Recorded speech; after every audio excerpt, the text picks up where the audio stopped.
የአማራ ፋኖ ብሔራዊ ኃይል በሁሉም ቀጠናዎች በጣም ጠንካራ የሚባል ተጋድሎችን እያደረገ ያለበት ነባራዊ ሁኔታ ነው ያለው። ከዚህ ጋር ተያይዞ እንግዲህ አማራ ፋኖ ብሔራዊ ኃይል ሰሜን አማራ በላይ ዘለቀ እዝ መረጃዎች ስንጀምር የአማራ ፋኖ ብሔራዊ ኃይል ሰሜን አማራ ቀጠና በላይ ዘለቀ እዝ ሜጀር ጄኔራል ውባንታ አባተ ኮር አሃድ የሆኑ ክፍለ ጦሮች ጋር የተቆጣጠሯቸው ቀጠናዎችን ለማስለቀቅ ብሎም ለመቆጣጠር ከዳክዶ በርካታ እግረኛ ሰራዊት ከፍተኛ የሚባል የተኩስ አቅም በመያዝ ወደ ሜጀር ጄኔራል ውባንታ አባተ ኮር ክፍለ ጦር አሃዶች ማጥቃት ያደረገ ጠላት ብሎም ሌላም ዶች የነበሩትን ጠላት የኮሩ አሃዶች ጠንካራ የሚባል መከላከል በማድረግና በመልሶ ማጥቃት ጠላትን ወደ መጣበት በመመለስ በጣም አስደናቂ የሚባል ጀብድ የፈጸሙበት ሁኔታ አለ። በጣም ቁልፍ የሚባሉ ወታደራዊ መሬቶችን ከተማዎችንና ሌሎች የተቆጣጠሯቸውን ቀጠናዎች ለማስለቀቅና በቀጠናው ያለውን ይዞታ ለማስፋት ብሎም ገዢ መሬት በመቆናጠጥ እንደ መስፈንጠሪያ በመጠቀም ሌሎች ቀጠናዎችንም ለመቆጣጠር አቅዶ ከበባም ጭምር አደርጋለሁ በሚል ከበርካታ ቀጠናዎች ያሰባሰበውን ኃይል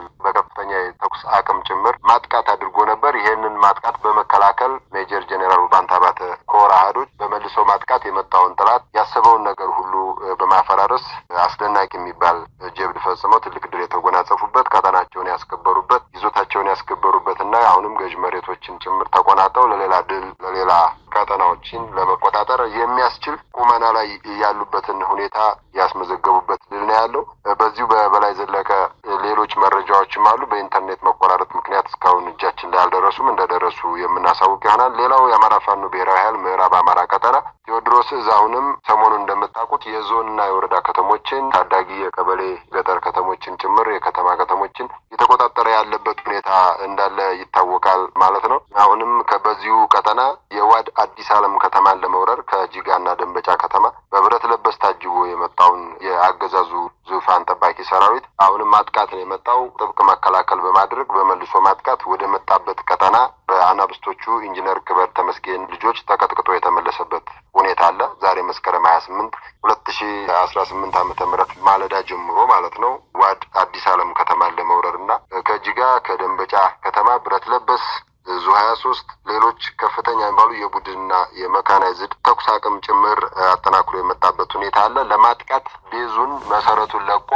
ሲንቀሳቀስ ክበር ተመስገን ልጆች ደግሞ ጠላት የተነሳበትን አካባቢ በቆረጣ በመግባት የራሱን ቤዙንና መስፈንጠሪያውን ጭምር ሲነኩበትና ሲንዱበት ተመልሶ ወደ መጣበት የተመለሰበት ድንቅ የሚባል ወታደራዊ ስትራቴጂ ድንቅ የሚባል የዘመቻ ስምሪት ታየበት ምርጥ የሚባል ድል አስመዝግበው አሁንም ቀጠናቸውን ከተማቸውን ተቆጣጠሩበትና ያስጠበቁበት ሁኔታ ነው ያለው። በዚሁ ቀጠና ሌሎች የተጋሉ መረጃዎችም እንደደረሱን የደቡብ አማራ ቀጠና ብርጋዴር ጄኔራል አሳምነው ጽጌ እዝም ተመሳሳይ መረጃዎች እንደደረሱን የምናደርሳችሁ ይሆናል። እና አጠቃላይ ከዚህ ከምስራቅ አማራ ቀጠና ሚኒሊክ እዝ ሰሞኑ የአርበኛ አደማሊ ወይም አባናደው ዘመቻን ተከትሎ ከመስከረም 14 2018 ዓ.ም ጀምሮ እስከ መስከረም 28 አሁንም ለሁለት ሳምንት የቀጠለበት ወደፊትም የሚቀጥልበት ተጋድሎ እንደሚታወቀው የዞን ከተሞችን የወረዳ ከተሞችን በጣም በርካታ የሚባሉ ወታደራዊ ገዥ መሬቶችን በሰሜን ወሎ ደቡብ ወሎና ምዕራብ ወሎ የሚባለው የቤት አማራ ቀጠና አጠቃላይ በጣም በርካታ ድሎች የተመዘገቡበት በጦር መሳሪያ በተተኳሽ በሰው ኃይል ነጻ ቀጠና በመቆጣጠር የመዋቅር በመዘርጋት በጣም ቁልፍ የሚባሉ ድሎችን እያስመዘገብን ያለንበት ሁኔታ ነው ያለው። ለዚህ ድል አጠቃላይ ሙሉ ቤት አማራ ላይ ሚኒሊክ እዝ ድል እንዲቆናጠጥ ያደረገው በጣም ገዥ የሚባለውንና ቁልፍ ወታደራዊ ቦታ የሚባለውን የሙጃ ከተማን አጠቃላይ ጊዳን ወረዳን ሙሉ ለሙሉ በቁጥጥር ስር ያስገባንበትና ድሎች የተጎናጸፍንበት ሁኔታ ታስታውሱታላችሁ። ከዚህ ከሙጃው ድል በኋላ ሙጃ በጣም ከፍተኛ ቦታ ገዥ የሚባል የዘመቻ ስምሪታቸው መጀመሪያ በርካታ ቀጠናዎችን አስተሳስረው ይመሩበት የነበረ ቦታ ነው። እሱም በመቆጣጠር ጠላት ላሊበላ አካባቢ እንዲሰባሰብ፣ ጋሸና አካባቢ እንዲሰባሰብ እንዲሁም ወልዲያ ዙሪያ እንዲሰባሰብና በርካታ የሚለውን ደግሞ እግረኛ ሰራዊት ከሚሊሻም ከምንም በመሰብሰብ ኮማንዶ አመጣሁ እያለ ቀይ ቦኔት እያለበሰው ወደ ወልዲያም እያስገባበት ያለው ሁኔታ አለ። ወደ ራያ ቆቦ አሁንም በሰፊው ኃይል እያስገባ ያለበት ሁኔታ አለ። ይሄ ሁሉ እንዲናጋ ያደረግንበት ትልቅ ድል የተመዘገበበት ሁኔታ ነው ያለው። ከዛ ፈርሶ ከተሰባሰቡባቸው ቀጠናዎች መካከል ጋሸና በጣም ሁንም ወታደራዊ ቁልፍ ገዥ መሬት ከሚባሉት ቀጠናዎች መካከል አንዱ ወደ ተለያዩ አቅጣጫዎች የሚወስድ በጣም ገዥ መሬት ለዘመቻ ስምሪት መነሻ የሚሆን አሁንም ቁልፍ ወታደራዊ ቦታ ነው። ጋሸና አካባቢ የአድማ ብተና፣ ሚሊሻ፣ ፖሊስ፣ ካድሬ አጠቃላይ የአራት የአምስት ወረዳ ካድሬ እንዲሁም የዙፋን ጠባቂ ሰራዊቱ መከላከያ የሚባለው ከሁሉም አካባቢ የፈረሰው እዛ አካባቢ እንደተሰባሰበ ይታወቃል። እዛው በተሰባሰበበት ማጥቃት በማድረግ ካሉት 3 ምሽጎች 2 ምሽጎችን በመስበር አሁንም ከተማዋን እስከ ፖሊስ ጣቢያው ድረስ ዘልቆ በመግባት በከፊል የተቆጣጠርንበት በቀጣይም ሙሉ ለሙሉ ከተማውን መቆጣጠር የምንችልበት ወታደራዊ የበላይነት ያለበት ነባራዊ ሁኔታ ነው ያለው። ከዚህ ጋር ተያይዞ አገዛዙ በእግረኛ ሰራዊቱ ምንም ማድረግ አልቻለም። የድሮን ጥቃቶችን በተደጋጋሚ እየጣለ ወታደሩ መውሰድ ያለበትን ከፍተኛ ጥንቃቄ ስለሚወስድ ንጹሃኖችን የመታ ያለበት ሁኔታ አለ። አጠቃላይ ወደ የድሮን ጥቃቱ በዚህ በዘመቻ አርበኛ አደማሊ ወደ 20 እየደረሰ ያለበት ሁኔታ አለ። በዚህ ሂደት ውስጥ በጣም በርካታ ንጹሃኖች ናቸው እየተጎዱ ያሉት። እንግዲህ በእግረኛ ሰራዊቱ ምንም ማድረግ ስላልቻለ ነው። የእግረኛ ሰራዊቱ በዚህ ሰዓት እንደው ካለው ነባራዊ ሁኔታ ጋር ተያይዞ አንድ መጥቀስ የምፈልገው ነገር በሰሜኑ ጦርነት የብርሃኑ ጁላ መከላከያ የታዘብነው ነገር ምን ነበረ መሰላችሁ? ፈርሶ ይሸሽ በነበረበት ሰዓት ወንዝ የሚያሻግሩትን ገበሬዎች መሳሪያ ይሰጥ ነበረ የብርሃኑ ጁላ መከላከያ። ሴት የመከላከያ አባል እህቶቻችን ደግሞ ሬንጀራቸውን በቀሚስና በነጠላ ለመቀየር መሳሪያቸውን ይሰጡ ነበር። በዛ ደረጃ ስነልቦናው ወኔው የተሰለበ መከላከያ እንደነበረው እናስታውሳለን። ፋኖ ሆነን እየታገልን ማለት ነው። አሁን ደግሞ በዚህ ሰዓት ደግሞ በሰሞኑ በዘመቻ አርበኛ አደማሊ የብርሃኑ ጁላ መከላከያ በዚህ ስነ ልቦና ደረጃ ላይ እንደሚገኝ 100% መናገር እንችላለን። በዛ ደረጃ ነው ያለው። ትላንትና ጋሸና 2 ምሽግ ሲሰበር በመጠጥ ቤትም በተለያዩ ሬስቶራንቶችም ምንም እየገባ መሳሪያውን እየጣለ እየሸሸ ያለበት አድማ ብተና፣ ፖሊስ፣ ሚሊሻና ሌላው ይሄ አማራ ወዳደር ኃይል ደግሞ በፋኖ የተደረገለትን ጥሪ የተቀበለው እየተቀበለ ያልተቀበለው ደግሞ ውጊያውን አበላሸ በሚል በሰበብ አስባቡ እየተረሸነ እየተደመሰሰ በመከላከያ እየተመታ ያለበት በከፍተኛ መጠራጠር ውስጥ ያሉበትና አጠቃላይ በቅርብ ጊዜ ውስጥ በጣም በርካታ የቤት አማራ አካባቢዎች ካገዛዙ ነጻ የሚወጡበት ወታደራዊ ቁመና ላይ እንገኛለን። እንደሚታወቀው ከወልዲያ ጀምሮ እስከ ሐይቅ ጃሪ ድረስ ሙሉ የፌዴራል መስመሩ በፋኖ ነው። ከወልዲያ ጀምረህ ደግሞ ወደ ባህር ዳር መስመር እስከ ጋሸና እና ከዛ በላይ ድረስ አሁንም በፋኖ ቁጥጥር ስር ያለ ነው። የበላይ ዘለቀ እዝ ከዛ ተቀብሎ በርካታ ቀጠና እንደዚሁ የተያዘበት በጥቅሉ ወደ አማራ ክልል የገባ ጠላት ባህር እንደገባ ይቆጠራል እንደተባለ መውጣት በማይችልበት ደረጃ እዚሁ የሚችለውን እያደረገ እጅ እየሰጠ እየተከላከለ ያለበት ሁኔታ ነው ያለው። ከዚሁ ከጋሸና በተጨማሪ በሚኒሊክ እዝ ደቡብ ወሎና ምዕራብ ወሎ እያደረጋቸው ባሉ ተጋድሎች በትላንትናው ዕለት በደቡብ ወሎ በጣም ቁልፍ የሚባለውን ቦታ ወረኢሉ ከተማን ተቆጣጠርንበት ሁኔታ አለ። ከወረኢሉ አቅራቢያ በቅርብ ርቀት የሚገኙ ደግሞ ካቤና ሰኞ ገበያ የሚባሉ ከተሞችንም የተቆጣጠርንበት ሁኔታ አለ። በዛሬው ዕለት ወረኢሉን ለማስጣል አሁንም ከፍተኛ ትንቅንቅ እያደረገ ያለበት ሁኔታ አለ። አገዛዙ በተለይ በአየር ኃይሉ የድሮን ጥቃቶችን እየፈጸመ ንጹሃኖችንም ጭምር ጉዳት እያደረሰ ያለበት ነባራዊ ሁኔታ ነው ያለው። የሆነ ሆኖ በጣም አሉኝ ስራ ሰርቼባቸዋለሁ የሚላቸውን የደቡብ ወሎና የምዕራብ ወሎ ወረዳና የዞን ከተሞች በተለይ የወረዳዎችን እየተቀማ በፋኖ ቁጥጥር ስር እየገቡ ያሉበት ሁኔታ አለ። ከዚህም ጋር ተያይዞ አሃዶችን የማልጠቅሰው በአምስቱም የቤት አማራ የሚኒሊክ እዝ ኮሮችና የእዙ ልዩ ዘመቻና ተወራሪ ሻለቃ ሁሉም ተጋድሎዎች እየተደረጉ ስለሆነ እንዳጠቃላይ እንደ ዘመቻ አርበኛ አደማሊ አሃዶችን የማልጠቅሰው ከዛ አንጻር ነው። የሚገኙ ድሎችን የተገኙ ንብረቶችን ስንጠቅስ የማረኩትን አሃዶች በጽሁፍም በዚህ መንገድም ማስረጃ እያቀረብን የምናደርሳችሁ ይሆናል። አጠቃላይ የተጋድሎ መረጃዎቹ እነዚህን ይመስላል። ከዚህ ከነጻ ቀጠናዎች ጋር ተያይዞ እንደጠቀስከው በጣም በርካታ ወረዳዎችን የተቆጣጠርንበት ሁኔታ ነው ያለው።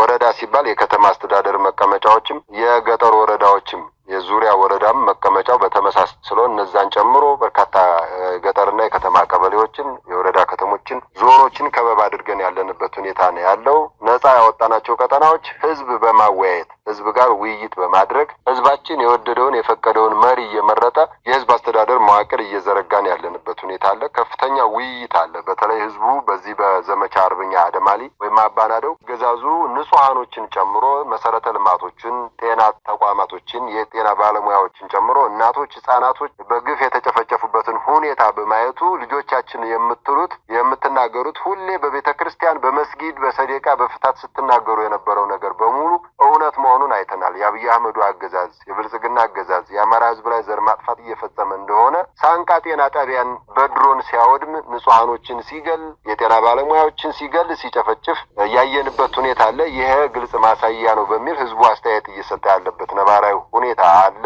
አጠቃላይ እየደረሰ ያለውን በደል ህዝባችን በዚህ ድል በዚህ ከፍተኛ ነጻነት እንደተሰማው እየገለጸ ያለበት ሁኔታ አለ። እንደዚህ አይነትና መሰል ውይይቶች እየተካሄዱ ህዝቡ የወደደውን የፈቀደውን መሪውን እየመረጠ የህዝብ አስተዳደር መዋቅር እየዘረጋን መዋቅሩ ራሱን የቻሉ የጸጥታ የሃይማኖት አባቶች የሀገር ሽማግሌዎች ፍርድ እንዳይጓደል ለጊዜው በህግ ባለሙያዎች ጭምር እስከሚደራጅ ማለት ነው በከፊል እየተደራጀ ነው። ሙሉ ለሙሉ እስከሚደራጅ የአማራ ህዝብ ብዙ ሴቶች አሉት። እነዛን ሴቶችን ተጠቅሞ ሰላሙን እያስከበረ ጀርባችንን ነጻ እያደረግን ጀርባችንን ሰላም እያደረግን ደጀን እየፈጠርን ወደፊት ግንባር ቀደሙ ፋኖ ለትግሉ ወደ ድል ግስጋሴውን እያደረገ ያለበት ነባራዊ ሁኔታ ነው ያለው። ይህንን እያጠናከርን መዋቅር እየዘረጋን ህዝብ እያወያየን ተዳደራዊ ሁኔታዎቹን ጤናማ እያደረግን ጀርባችንን ነጻ እያደረግን እየሄድን ያለንበት ሁኔታ ነው ያለው። ከዚህ ጋር ተያይዞ በርካታ ቀጠናዎች ነጻ እየወጡ መሆኑን ተከትሎ አገዛዙ እንደምታውቁት የፕሮፓጋንዳ ስልቱ ውሸት ሲደጋገም እውነት ይሆናል ነው። ይህም ተነቅቶበታል። ሁሌ ውሸት በማውራት በሰሜኑ ጦርነት የነበሩ ምስል ቪዲዮዎችን በማውጣት ቀናቸውን በማጥፋት አሁን ላይ እንደተፈጸሙ አሁን ላይ እንደተደረጉ እያደረገ ከተሞች ነጻ ናቸው እያለ ታስታውሳላችሁ። በሰሜኑ ጦርነት ከሌ ነጻ ነው ከሌ ሰላም ነው እያለ ከትግራይ ጀምሮ ደብረሲና ድረስ እንደፈረጠጠ ይታወቃልና ዛሬም እያደረገ ያለው በተመሳሳይ ይሄንን ነው። ህዝብ ደግሞ እያየ ነው። ህዝብን ማዋሸት አይቻልም። ለጊዜው ማዋሸት ይቻላል፣ በዘላቂነት ግን ዋሽቶ መኖር አይቻልም። ያገዛዙ ጀንበር እየጠለቀች መሆኑን ህዝባችን እያየ በተግባር እየተገለጠ ያለበት ሁኔታ አለና ይሄንን ሽንፈታቸውን ለመደባበቅ በብረት ለበስ በታንክ በዙ በዲሽቃ በሞርተር ታጅበው የሆነ ከተማ ገብተው ከተማው ሰላም ነው ብለው የሚወጡበት ሁኔታ ይታወቃል። በአየር ኃይል በድሮን በሄሊኮፕተርና በጀት ጭምር እየታጀቡ የሆነ ከተማ ውስጥ ገብተው ህዝባችን እንደ መዝናኛ ነው የሚያየው። እኛም እጅግ በጣም እንደ መዝናኛ ነው የምናየው። ስርዓቱን የት ድረስ እንደወሰድነው እንዳኮታኮት ነው እናውቃለን። አጠቃላይ ግን ሽንፈቱን ለመሸፈን እያደረገ ያለው ጥረት ነው እንጂ ከተሞችን እየተቆጣጠርን በቀጣይነት ሙሉ ለሙሉ ከቀጠናውም ለማስወጣት መውጣት ስለማይችል ደግሞ እዚሁ ቀጠና ውስጥ በልቶ ለማስቀረት በከፍተኛ ሁኔታ ስራ እየሰራ ነው ሁኔታ ነው ያለው።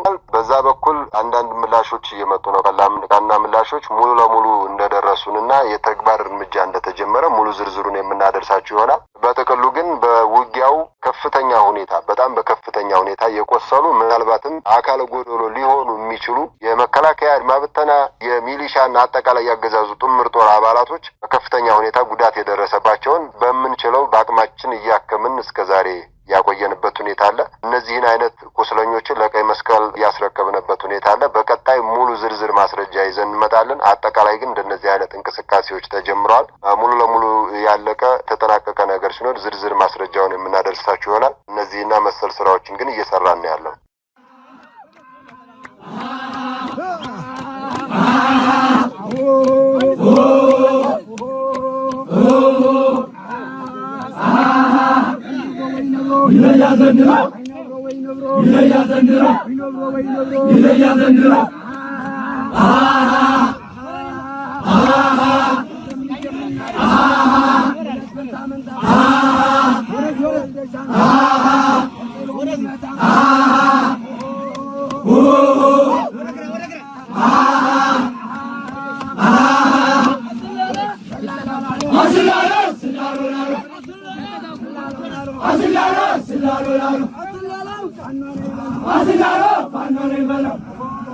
Oh